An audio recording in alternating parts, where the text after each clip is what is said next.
5 sections of the exhibit are aerial deliveries, goodwill missions, relief and rescue, firefighting, and critical care response. In each of those subsections, we have 2 or 3 big stories and then a few smaller stories sprinkled in just to really cover the whole breadth of what each of these 5 sections entail.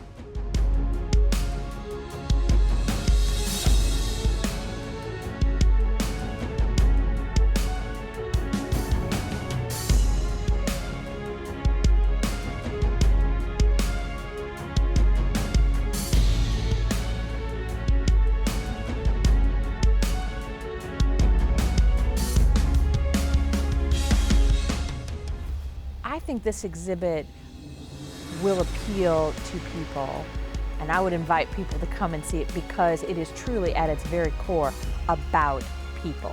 It's about a very human experience. It's about people who are either in crisis or the people that are responding to people in crisis.